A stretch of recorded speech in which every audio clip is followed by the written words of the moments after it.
అందరికీ వందనాలు. మంచి ఎండవేళగా కూడా ఎంతో ఆసక్తిగా దేవుని సన్నిధికి వచ్చిన మీరు ఎంతైనా ధన్యులు. దేవుని యొక్క ఆశీర్వాదము మీకు సంపూర్ణంగా లభించింది కాక. ఇప్పటి వరకు మాట్లాడుకున్నాం కదా, విన్నాము కొన్ని మాటలు. ఒక ధనవంతురాలైన ఆవిడ గురించి చెప్పటం విన్నాం అన్నమాట. మనకేమనిపించిందంటే ధనవంతులను చూసినప్పుడు మనము కూడా అలా ఎందుకు కాలేకపోతున్నాము అని చాలా మంది మన పరిస్థితిని బట్టి మన ఇబ్బందులు బట్టి అనిపిస్తూ ఉంటుంది అన్నమాట. అయితే ఆ ధనవంతులు ఏం చెప్తున్నారనేది మనం కనుక గ్రహించితే మనం ఏమి ఎంత ధన్యులమో, లేకపోతే ఏ విషయంలో మనకి ఏమి లేకపోయినా పర్వాలేదు అని మనం జీవించడానికి అవకాశం ఉంటుంది అన్నమాట. ఆ ధనవంతులు ఎవరైతే ఉన్నారో ఆ ధనవంతులు చెప్పిన మాటలు వింటే కనుక మనకు అర్థమవుతూ ఉంటుంది అన్నమాట. మనకు ఒక పాఠం అదే.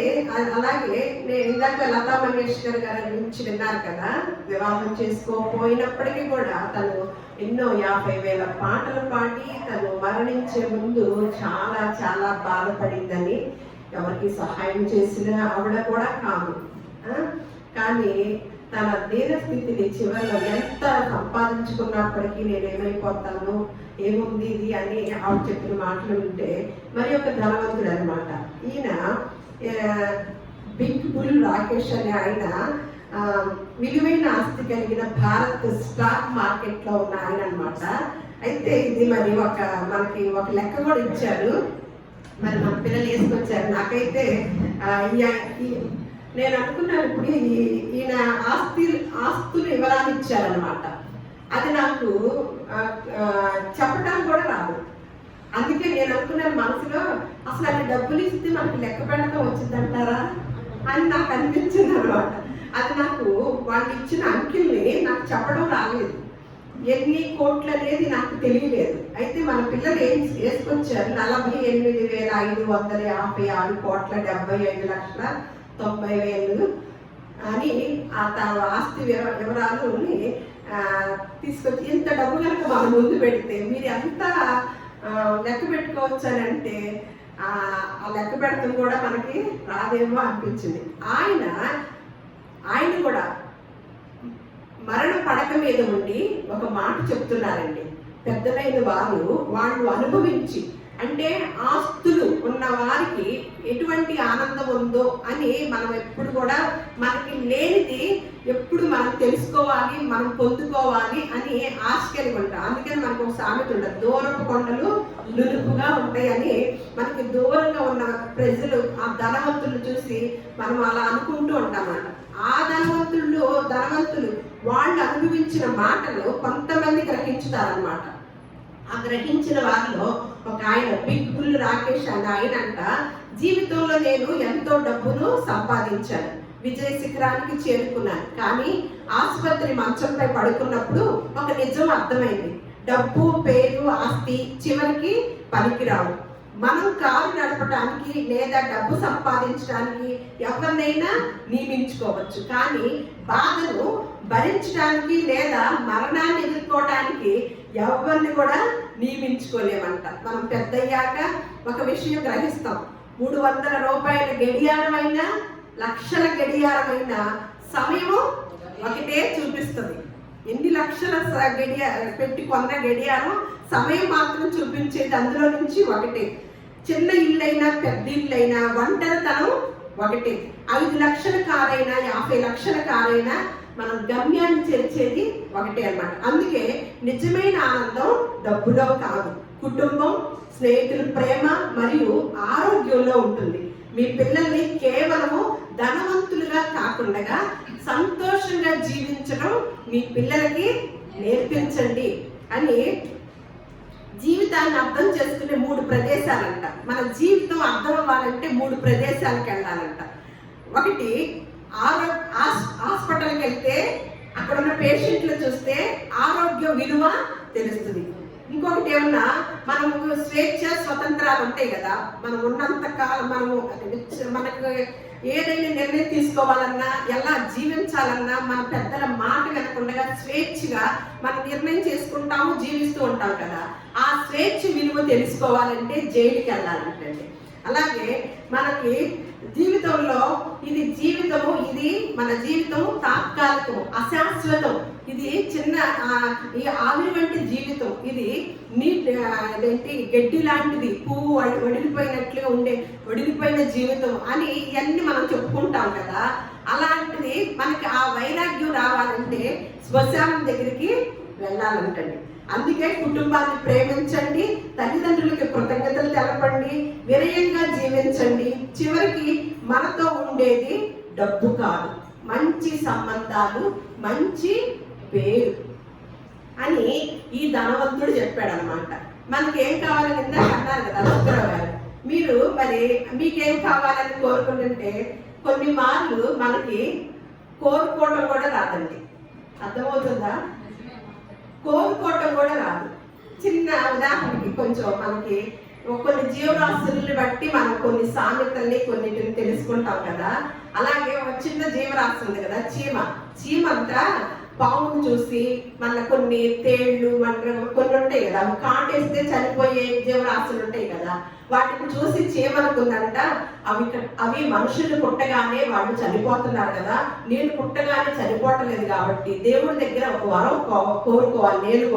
నేను పుట్టినా కూడా అది చచ్చిపోవాలి. పావు పుట్టినప్పుడు ఎలా చచ్చిపోతున్నారో నేను పుట్టాక కూడా చనిపోవాలని దేవుడా అని వరం కోరుకుందంట.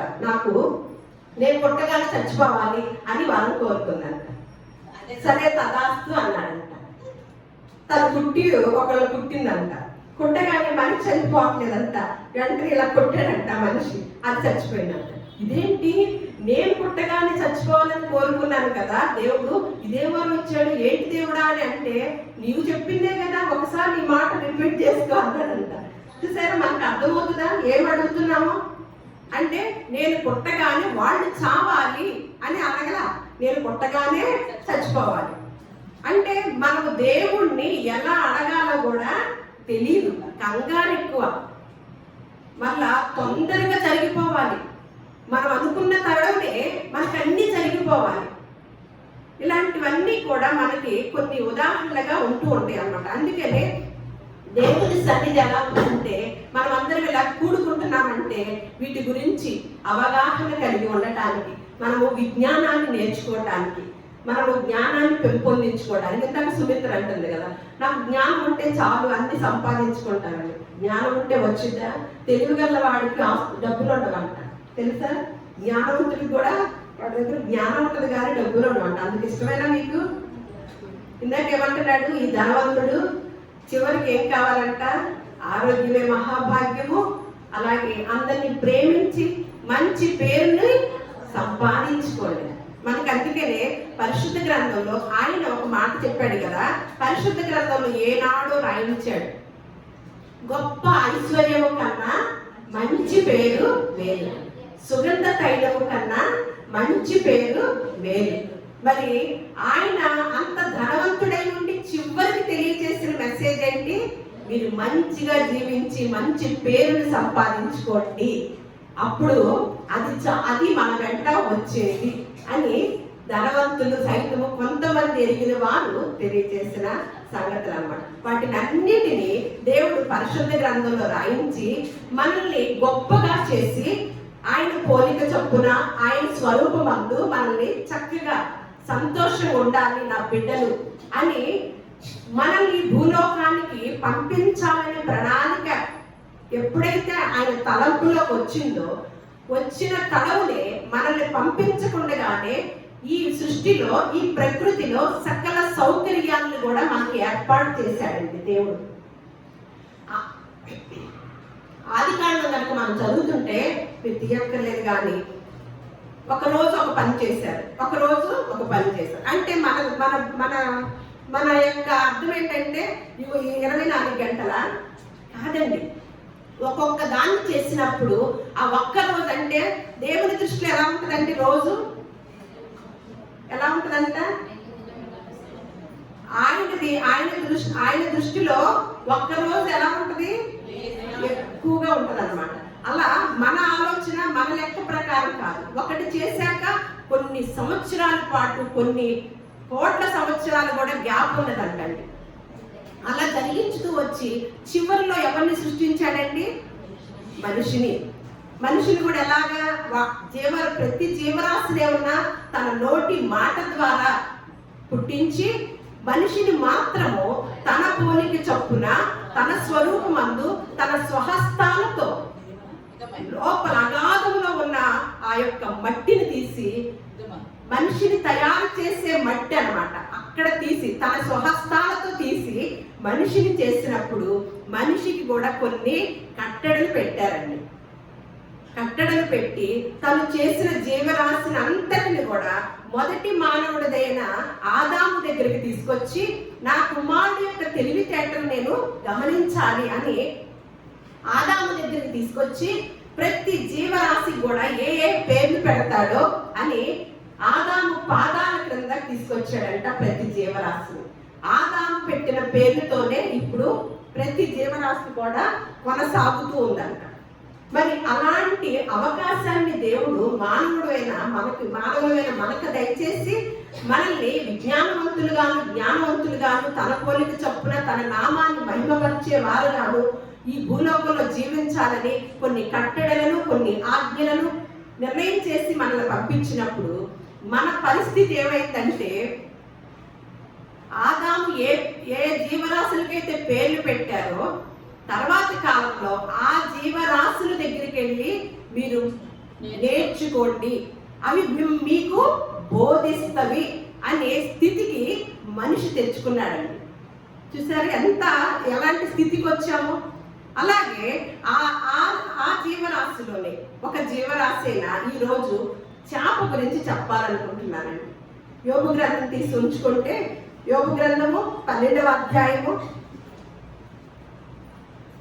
7-9 వచనాలు. యోబు గ్రంథము 12వ అధ్యాయము 7-9 వచనాలు. అయినను మృగములను విచారించు, అవి నీకు బోధించు. ఆకాశ పక్షులను విచారించు, అవి నీకు తెలియజేయు.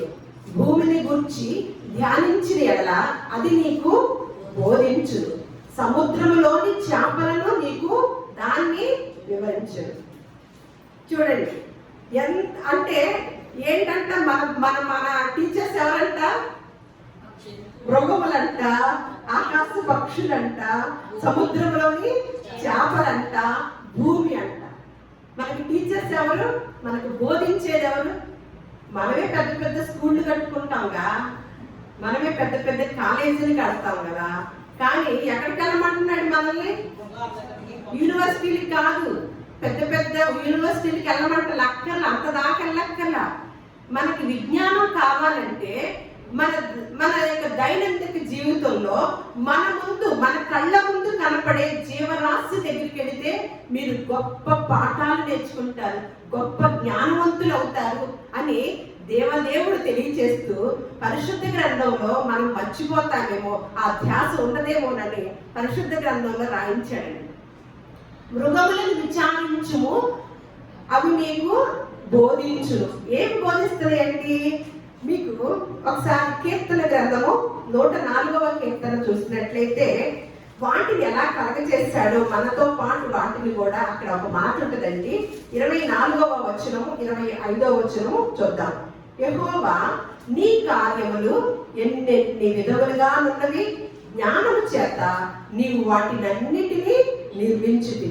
నీవు కలగజేసిన వాటితో భూమి నిండి ఉన్నది.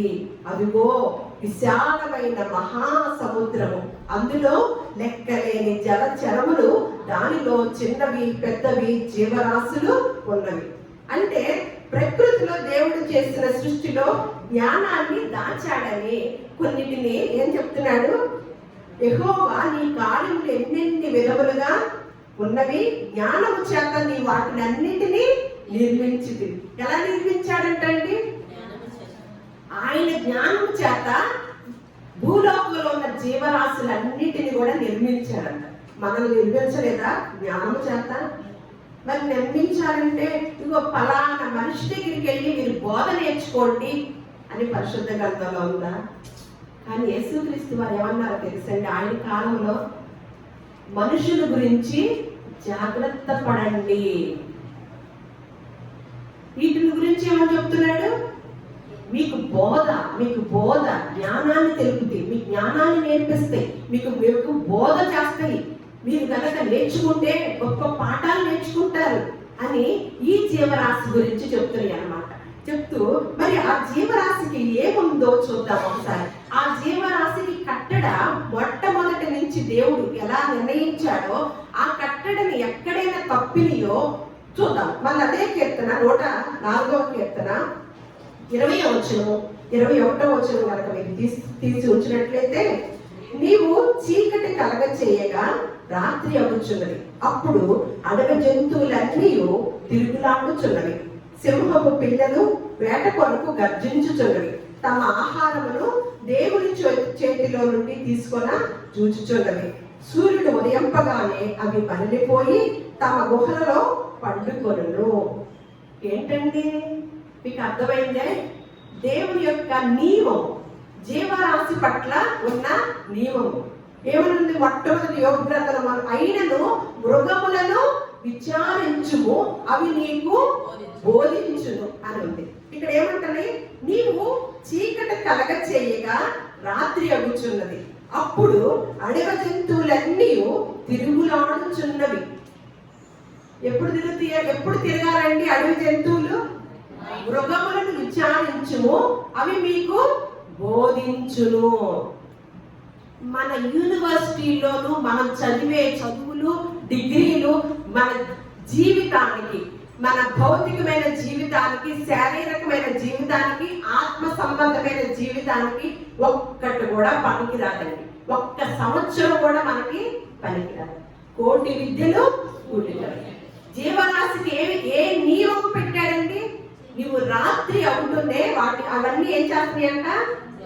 బయటికి వస్తున్నాయి అంట. రాత్రి ఎవరు బయటికి రావాలండి? అడవి జంతువులు బయటికి రావాలి. పగలేమైపోయాయండి అవన్నీ? గుహలో ఉన్నాయి. ఎవరు పెట్టిన నియమం అండి? దేవుడు పెట్టిన క్రమం. రాత్రి అవుతుంది ఏం చేస్తాయి అంట? నువ్వు చీకటి కలగ చేయగా రాత్రి అవ్వచున్నది, అప్పుడు అడవి జంతువులన్నీ తిరుగులాడుచున్నవి. అంటే జీవరాశికి, అందులో అడవి జంతువులకి క్రూరమైన మృగాలు ఉంటాయి. అంటే అవి మనుషులు చూసి అవి మనం ఏం చేయకపోతే ఏం చేయవు, కానీ మనం చూసి భయపడిపోయి మనం ఏదో ఒకటి చేయడానికి ప్రయత్నం చేస్తాయి. అందుకని వాటికి కట్టడి రాత్రి పూట బయటికి రావాలి. మరి మనుషులు ఎప్పుడు రావాలి? మనుషులు ఉదయం నుంచి సాయంత్రం వరకు పాటుపడి చీకటి అవగానే ఎక్కడికి వెళ్ళాలి? ఇది ఇప్పుడు జరుగుతుందా సమాజంలో? మొన్న ఈ మధ్య ఒక అమ్మాయి చనిపోయిన దాన్ని నేను చూశాను సోషల్ మీడియాలో. అమ్మాయి డిప్లొమా చేసిందంట. రాత్రి పూట 9 గంటలకు ఇంట్లో నుంచి బయలుదేరింది. ఫ్రెండ్ పుట్టినరోజు పార్టీ చేసుకుంటామని. ఎప్పుడు వెళ్ళాలండి? మన పిల్లల్ని ఎలా పెంచుతున్నామో ఎంత జాగ్రత్తగా ఉండండి, జాగ్రత్తగా ఉండండి. మనం నేర్చుకోకపోతే మన పిల్లలతో కూడా నేర్చుకోలేమండి. 2 ఆడపిల్లలు, వాళ్ళ తండ్రి ఈ మధ్య కాలంలో చనిపోతే ఇంటికి పెద్ద కుమార్తె, తల్లి సెక్యూరిటీ గార్డుగా కష్టపడి సంపాదించి పిల్లలిద్దరిని పోషించుతుంది. పిల్లలిద్దరిని కూడా చదివించుకుంది. 2వ కుమార్తె నర్సుగానో ఎక్కడో చేస్తుంది. పెద్ద కుమార్తె ప్రస్తుతానికి ఖాళీగా ఉంది. 9 గంటలకి పార్టీ అని వెళ్ళింది అన్నమాట. వెళ్ళి వైజాగ్ లో హోటల్ రూమ్ తీసుకున్నారు. ఎవరు? 3 కుర్రాళ్ళు ఒక హోటల్ రూమ్ తీసుకొని ఉన్నారంట. ఎప్పుడు? కొంచెం ముందుగా 9 గంటలకు. ఈ అమ్మాయి మాత్రం ఇంట్లో నుంచి 9 గంటలకు బయలుదేరి హోటల్కి మాత్రం, హోటల్ వాళ్ళు చెప్తున్నగా నేను విన్నాను అన్నమాట, 11:30కి వచ్చిందంటండి హోటల్కి. వెళుతుందంట మెట్లు.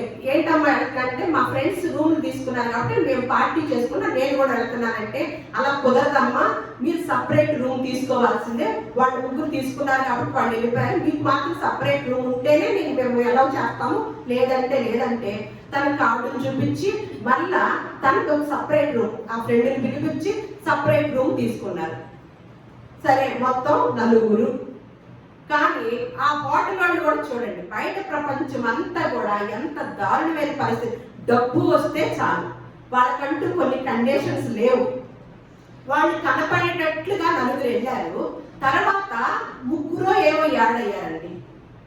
అది వేరే దారిలో నుంచి వచ్చారంట.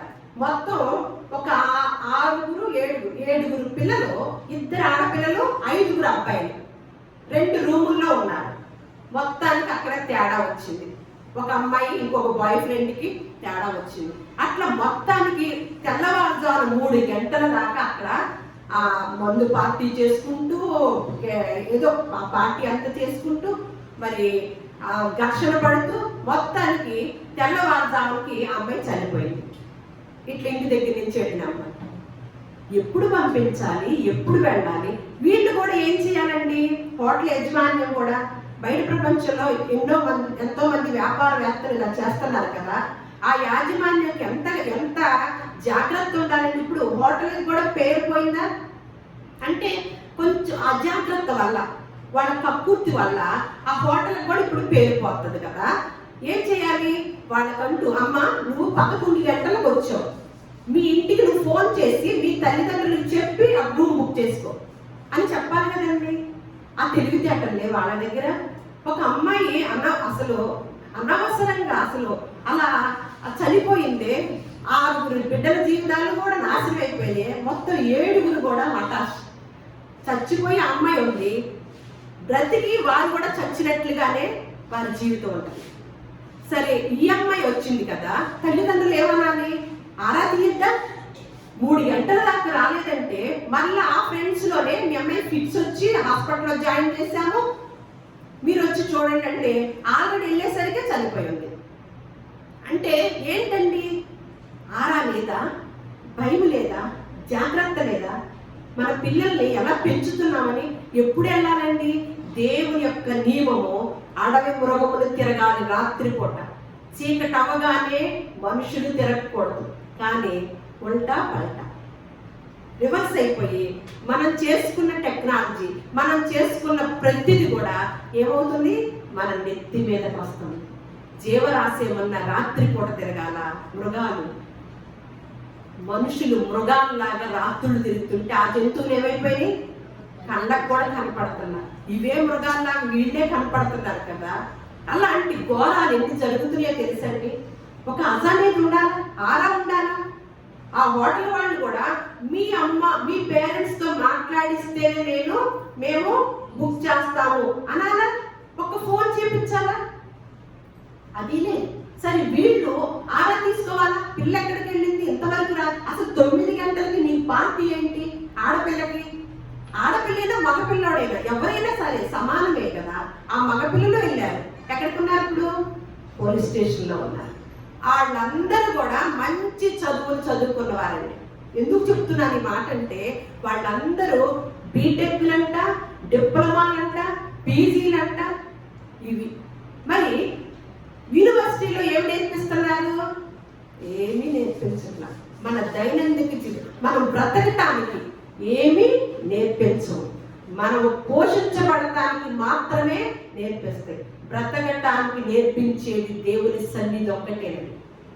మంచి ఆధ్యాత్మిక సూత్రాలు, నైతిక విలువలు అవి కేవలం దేవుని సన్నిధానంలోనే నేర్పించబడతాయి. కాబట్టి మన పిల్లలతో సహా కుటుంబ సమేతంగా దేవుని సన్నిధికి రావాలి. అవి చెప్తూ ఏమంటున్నాయో చూద్దామండి. మళ్ళా 104:27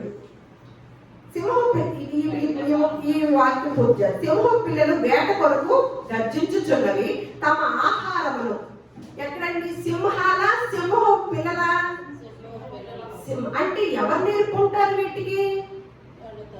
వాటి తల్లిదండ్రులు అంట. వాటి తల్లి నేర్పింది. సింహం పిల్లలు ఏం చేస్తుందంట? వేట కొరకు గర్జించుచున్నవి, తమ ఆహారమును దేవుని చేతిలో నుండి తీసుకొన జూచుచున్నవి. సూర్యుడు ఉదయింపగానే అవి మరలిపోయి తమ గుహలలో పడు. ఎప్పుడు ఎలా తెలిసిద్దండి? గడియారాలు ఉన్నాయా? సెల్ ఫోన్లు, మంచి ఖరీదైన సెల్ ఫోన్లు ఉన్నాయా వాటి చేతుల్లో? సూర్యుడు ఉదయించగానే ఏమవుతుందంటే ఏమవుతుంది? ఒక్క నరమానవుడికి కనపడకుండగా, ఒక్క మనిషికి కనపడకుండగా వాటి ఎందుకు? దేవుడు పెట్టిన నియమము, కట్టడ. అలాగే 147 తగిన కాలమున నీవు వాటికి ఆహారం ఇచ్చినవని ఇవన్నీ నీ దయ కొరకు కనిపెట్టుచున్నవి. నీవు వాటికి పెట్టునని అవి కూర్చుకొనును, నీవు గుప్పిని విప్పగావి మంచి వాటిని తిని తృప్తిపరచబడును. మరి సముద్రంలో చేప ఏమి నేర్పిస్తుందండి? ఇప్పుడు మనం చేప నేర్పించాలని కదా, చేప మనకి పాట మీద మనకి తను బ్రతుకుతూ మనకి బ్రతుకు నేర్పిస్తుంది అనమాట. ఏం చేస్తుందో చూద్దాం. యోనా గ్రంథం ఒకసారి తీసినట్లయితే యోనా గ్రంథము 1వ అధ్యాయము 17వ వచనం. అక్కడ ఆ మత్స్యానికి దేవుడు ఒక ఆజ్ఞ వేశాడండి. ఆ ఆజ్ఞ ఎలా చేసిందో చూద్దాం. గొప్ప మత్స్యం ఒకటి యోనాను మృంగవలెనని యెహోవా నియమించి ఉండగా యోనా 3 దినములు ఆ మత్స్యం యొక్క కడుపులో ఉండేది. ఏమని నిర్ణయించాడంట యెహోవా? గొప్ప మత్స్యం ఒకటి యోనాను మృంగవలెనని యెహోవా నియమించి ఉండగా. దేవుడు మత్స్యానికి ఏమి నియమించాడు? మనకేమి నియమించాడు? చాలా నియమించాడా? ఏమన్నా లేవా? మనకు కూడా నియమించాడా? చాలా విషయాలు పాటిస్తున్నామా? అప్పుడు మళ్ళా యోనా 2వ అధ్యాయం 10వ వచనం. అంతలో యెహోవా మత్స్యమునకు ఆజ్ఞ ఇయ్యగా అది యోనాను నేల మీద కక్కి వేసెను. చూసారా? అంటే దేవుడు ఆజ్ఞ వాటికి తెలుస్తుందా? ఆ జ్ఞానం ఉంది కదా. అవేం మందిరానికి వెళ్తున్నాయా? లేవు. కానీ దేవుడు ఆజ్ఞ ఇవ్వగానే మత్స్యానికి యోనాను ఏం చేసింది? కక్కి వేసిందంట నేల మీద. మరి మనకెందుకు తెలియట్లేదు? ఇన్ని మాటలు వింటున్నాం కదా. మళ్ళా చేప మళ్ళీ ఈ మత్స్యమే మనకేమి నేర్పిస్తుందో చూద్దాం. చేప ఉప్పు నీటిలో ఉంటది కదా, సముద్రాల్లో ఉంటది. సముద్రాల్లో ఉన్నప్పటికీ ఎలా తన బ్రతుకుని కాపాడుకుంటదండి? ఎట్లా కాపాడుకుంటది? ఉప్పు నీటిలో సముద్రం అంతా ఉప్పుతో నిండి ఉంది కదా. ఆ ఉప్పు నీటిలోనే చేప ఉంటది. కానీ దానికి శరీరానికి రంధ్రాలు కూడా ఉంటాయి. మీరు గమనించండి. ఎక్కడ కూడా ఆ ఉప్పు అనేది లోపలికి వెళ్ళదన్నమాట. మనం తీసుకొచ్చి వండుకుంటాం కదా, ఉప్పు వేయకుండా వండుకుంటామా? ఉప్పు వేసి, ఎందుకంటే అది చప్పగా ఉంటది. సముద్రంలో నుంచి తెచ్చింది కదా అని మనం గబగబా వండటం తెలుసు. కానీ సముద్రంలో నుంచి వచ్చింది కదా, అయ్యో ఉప్పు లేకుండా ఎలా ఉంది, ఇది ఎలా బ్రతికింది? ఒక్కరోజైనా ఆలోచిస్తామండి. చేపల కూర బాగా వండుకొని రకరకాల చేపలు తింటామే, ఒక్కరోజైనా ఆలోచిస్తామా అది ఏ బోధ చేస్తుందో అని? ఎప్పుడన్నా ఆలోచిస్తామా? ఉప్పు సరిపోయిందా, పులుపు సరిపోయిందా, మసాలా సరిపోయిందా, ఇది తప్ప అయ్యో ఇది ఎలా, దీన్ని దేవుడు ఇలా పెడితే కొంచెం మనల్ని కూడా పెట్టాడుగా. మనల్ని ఎలా పెట్టాడు? మనకు నియమాలు ఉన్నాయి, కానీ అంటించుకుంటున్నామా? అంటించుకోవట్లేదా? మరి చేప కూడా సముద్రంలో పెట్టాను నిన్ను, కానీ ఉప్పు మాత్రం అంటించుకోవద్దు, దానికి నియమం. అది అంటించుకుంటుందా? మనం ఉప్పు వేస్తున్నాం, ఉప్పు వేయట్లేదా కూరలో? మరి ఈ సమాజం అంతా కూడా ఏ వ్యవస్థ చూసినా, న్యాయ వ్యవస్థ చూసినా, రాజకీయ వ్యవస్థ చూసినా, చదువులు విద్యా వ్యవస్థ చూసినా, ఇంకా చాలా వ్యవస్థలు ఉన్నాయి కదా, వాటిలో ఎక్కడైనా న్యాయం జరుగుతూ ఉంటాం. కానీ ఏదన్నా మంచి అనేది మనకి జైలు అయినా, పోలీసు వ్యవస్థ అయినా, ఏ వ్యవస్థ అయినా మనకి ఏదైనా మన బ్రతుకులకి పాఠాలు నేర్పేవిగా ఉంటున్నాయండి. ఈ సమాజం అంతా కుళ్ళుతోనూ, ఈ సమాజం అంతా కూడా దుర్మార్గంతో నిండి ఉందన్నమాట. నిండి ఉన్నప్పుడు మనం ఏం చేయాలి? మనకి ఎందుకు బోధ చేయాల్సి వచ్చింది? చేప సముద్రంలో నేను ఉన్నప్పటికీ నా బ్రతుకుకి ఎప్పుడు ఆ సముద్రంలో ఉన్న ఉప్పుని అంటించుకోలేదు. మీరు కూడా సమాజంలో ఉంటున్నారు కదా, సమాజంలో ఉన్న కుళ్ళు వ్యవస్థ ఉంది, దుర్మార్గత ఉంది, చాలా చాలా చెడు అనేది ఉంది కదా, మీరు కూడా అంటించుకోకుండా బ్రతకచ్చు అని బోధ చేస్తున్నారు. అందుకనే మనకు ఒక మాట ఉంటుంది, ఏమనంటే పేతురు రాసిన పత్రిక, అది బోధ చేయటమే కాకుండా మనకి దేవుడు ఒక వ్యక్తిని కూడా చూపిస్తున్నాడు అనమాట. పేతురు రాసిన పత్రిక 2వ పేతురు రాసిన పత్రిక 2వ అధ్యాయము 7-8 వచ్చిన. 2వ పేతురు రాసిన పత్రిక 2వ అధ్యాయము, దుర్మార్గుల కామ వికారయుక్తమైన నడవడి చేత బహు బాధపడిన నీతిమంతుడకు లోతును తప్పించను. అంటే లోతు ఉన్న కాలంలో ఆ సమాజం అంతా కూడా ఎలా ఉందంటే దుర్మార్గుల కామ వికారయుక్తమైన నడవడి జరుగుతుందన్నమాట. అలాంటి పరిస్థితిలో సమాజము సొదొమ గొమొర్రా పట్టణాలు అలా ఉన్నప్పుడు లోతు ఏం చేశాడంట? ఆహా ఆహా అని ఎంజాయ్ చేశాడా? బహు బాధపడ్డాడంట. ఈ సమాజంలో దుర్మార్గత, కామ వికారయుక్తమైన నడవడి ఉంది కాబట్టి బహు బాధపడి ఉన్నప్పుడు వెంటనే దేవుడు ఏం చేశాడు? తప్పించాడంట. ఏమని? లోతును. ఆ నీతిమంతుడు వారి మధ్యన కాపురం ఉండి తాను చూచిన వాటినన్నిటిని బట్టి వినిన వాటినన్నిటి బట్టి వారి అక్రమమైన క్రియల విషయంలో దినదినము నీతి గల తన మనస్సును నొప్పించుకొనుచూ వచ్చును. చూడండి, తర్వాత అధ్యాయం చదువు. అంటే అలాంటి సమాజంలో ఉన్నప్పుడు తను ఏం చేస్తున్నాడంటే తన మనసుని సమాజంతో పోకుండా, అంటే ఈ బోధ అర్థమైన వారు పరిశుద్ధ గ్రంథంలో దేవుడు చెప్పిన విధానాన్ని, కొన్ని జీవరాశి మనకు నేర్పించే బోధని మనం కనుక అవగాహన చేసుకొని ఉంటే మనకేం కలిగింది? సమాజంలో ఇవన్నీ చూసినప్పుడు బాధ కలిగింది, భారం కలిగింది. దేవుని వైపు నడిపించాలి సమాజాన్ని. మనముంటూ అనేక మందిని దేవుని వైపుకు నడిపించాలి, ఈ సమాజాన్ని బాగుపరచాలి, ఎలాగైనా ప్రార్థన చేయాలి అనే కంకణం కట్టుకుంటామా? వాళ్ళతో పాటు మనం కూడా అనుకుంటామా? లోతు ఏమనుకున్నాడు? కానీ లోతు భార్య, లోతు కుమార్తెను మాత్రము సమాజంలోనే అక్కడ ఉన్న వాటినన్నిటినీ అంటించుకొని, లోతు భార్య ఏమన్నా ఉప్పు స్తంభం అయిపోయింది, కుమార్తెలు ఏమన్నా చెయ్యరాని కార్యము చేస్తూ వాళ్ళ తప్పిదములు ఎలా కప్పిపుచ్చుకుంటున్నారంటే ఇంకెవరూ లేరంట. ఆ ప్రమాదం వచ్చింది ఒక పట్టణంలోన, చుట్టూ ఉన్న పట్టణాలకండి. ఆ ఒక్క పట్టణమే కదా. అంటే ఆ మాటలు తప్పిదాన్ని కప్పిపుచ్చుకునే మాటలు అన్నమాట. తప్పు చేసి మళ్ళా ఒక మాట మళ్ళా తెలియచేయటం. పురుషుడు అనే వాళ్ళే లేరని, ఇక జనులే లేరన్నట్టుగా ఒక చేయరాని కార్యము చేశారు. కానీ అలాంటి సమాజంలో లోతంట బహు బాధపడుతూ ఉండి, సమాజాన్ని చూసి బాధపడుతూ ఏమంటున్నాడు? వాటిని అన్నిటి విన్నప్పుడు, చూచినప్పుడు అక్రమమైన క్రియల విషయంలో దినదినము తన నీతి కలిగిన మనస్సు అంతా నొప్పించుకుంటూ ఉన్నాడంటండి, బాధపడు. మరి మనకెన్ని మార్లు నొప్పి కలుగుతుందండి ఈ సమాజాన్ని చూసినప్పుడు?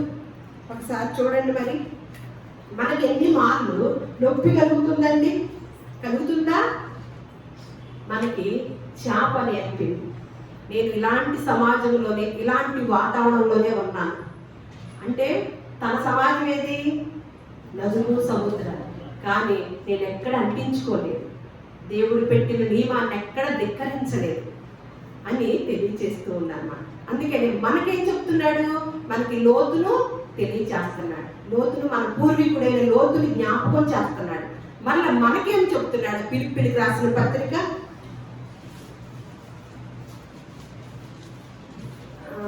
2వ అధ్యాయము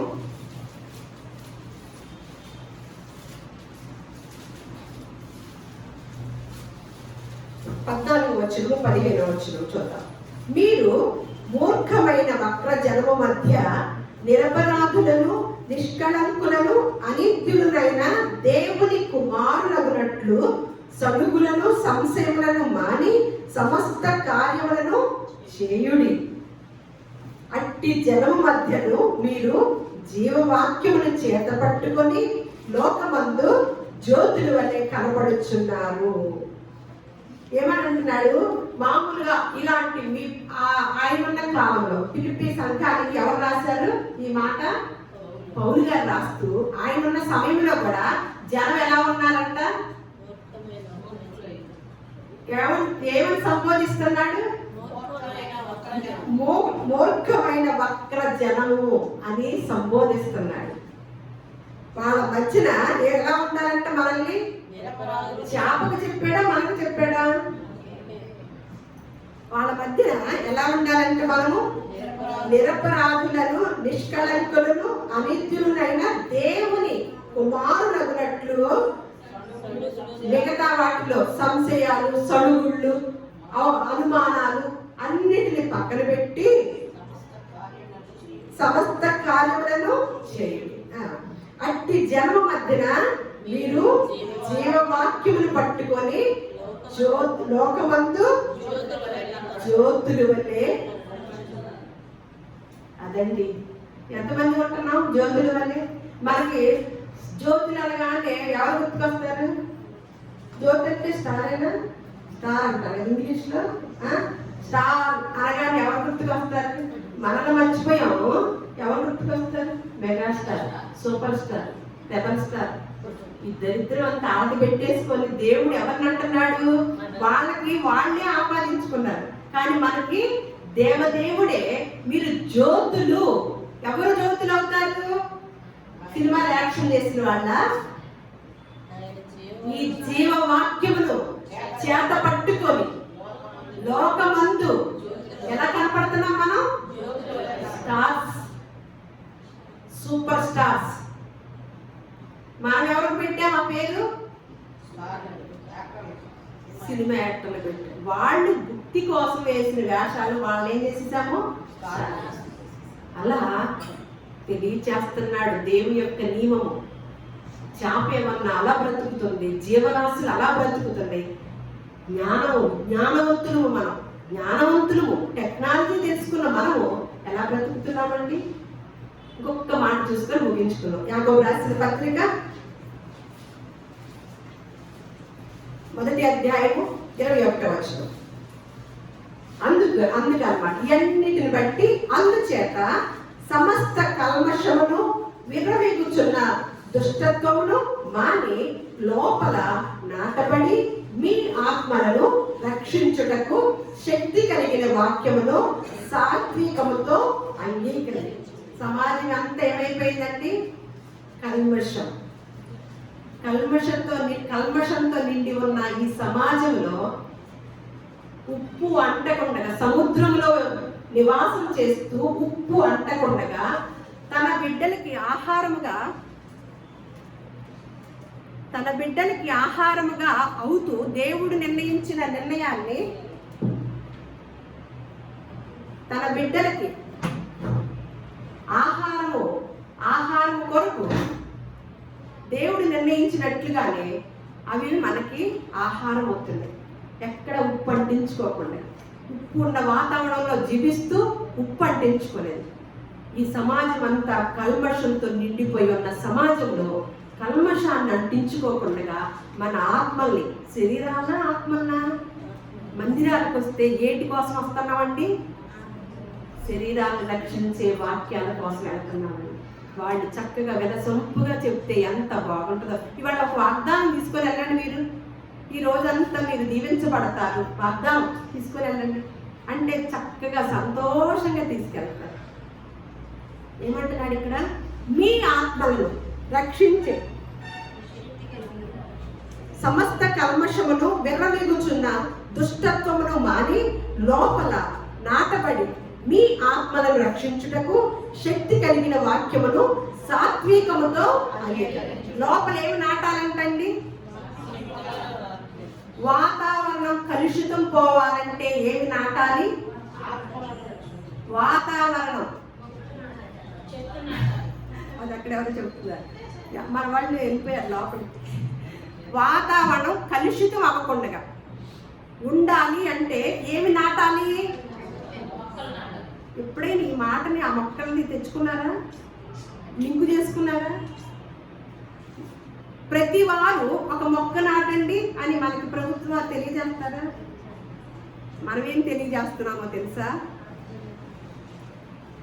మీ శక్తి కలిగిన వాక్యాన్ని, మీ ఆత్మను రక్షించే శక్తి కలిగిన వాక్యాన్ని, దుష్టత్వమును కల్మషమును ఎరవేగుచున్న దుష్టత్వమును మాని లోపల ఏమి నాటబడాలి? ఆత్మను రక్షించే శక్తి కలిగిన వాక్యాన్ని నాటించుకోండి. కుటుంబము బాగుపడింది, సమాజము బాగుపడింది, దేశము బాగుపడింది. ఇదండి జాగ్రత్తలు, దేవుడు చెప్పే జాగ్రత్తలు. బయట ప్రపంచంలో నా చెట్టులు నాటి మీరు కాలుష్యాన్ని అంతటిని కూడా పోగొట్టండి అని ప్రభుత్వాలు నినాదం చేస్తుంటే, మన దేవదేవుడు దాంతో కాదు మీకు వచ్చేది కలుషితం, మీ లోపల నుంచే వచ్చేస్తుంది. కాబట్టి ముందు మీ లోపల నాటించుకోండి, మీ లోపల పెంచండి. వాక్కు అనే నా చెట్టుని మీ లోపల పెంచండి అని దేవదేవుడు తెలియజేస్తూ, లోపల పెంచితే లోపల ఉన్న కలుషితం అంతా, కల్మషం అంతా పోతుందన్నమాట. ఎప్పుడైతే చేప మనకి, మన బ్రతుకుకి, తన బ్రతుకుతూ తను అంటించుకోకుండా బ్రతుకుతూ మనకి, మన బ్రతుకులో మనం బాగుండాలని మనల్ని ఒక పాఠంగా మనకి బోధ చెప్తుందన్నమాట. ఈ సమాజంలో మీరు కూడా ఉన్నారు కదా నాతో పాటు, నేను ఎలాగ అంటించుకోలేదో మీరు కూడా అంటించుకోవద్దు అని తెలియజేస్తూ, అందుకే నేను చెప్తున్నాను ఏంటి, సముద్రంలోని చేపలు నీకు వీటినన్నిటినీ వివరిస్తుంది అని మనకు ఒక చిన్న జీవరాశి తెలియజేసిన పాఠాన్ని మనము తీసుకొని మన హృదయాల్లో వాటినన్నిటిని, ఉన్న కలుషితాన్ని అంతటిని పోగొట్టుకొని మన ఆత్మను రక్షించే శక్తి కలిగిన వాక్యాన్ని నాటుకుందాం. కలుషితం అంతా పోతుందన్నమాట. ఏ జీవరాశి నేర్పుతున్నప్పటికీ ఆ పాఠాన్ని నేర్చుకుంటూ మన కుటుంబ సభ్యులకి, మన సమాజానికి, మన ప్రాంతానికి, మన దేశానికి, అక్కడికి వచ్చే బిడ్డలుగాను అనేక మంది దుర్మార్గ పనులతోనూ కామ వికార చాష్టలతో ఉన్న ఈ సమాజంలో ఈ జీవవాక్యమును చేత పట్టుకొని లోకంలో జ్యోతుల్లాగా వెలుగుదాం, స్టార్స్ లాగా వెలుగుదాం. దేవుడు అటువంటి మహాకృపను మనందరికీ దయచేయను గాక. దేవుడు మిమ్మల్ని అందరినీ కూడా ఆశీర్వదించును గాక.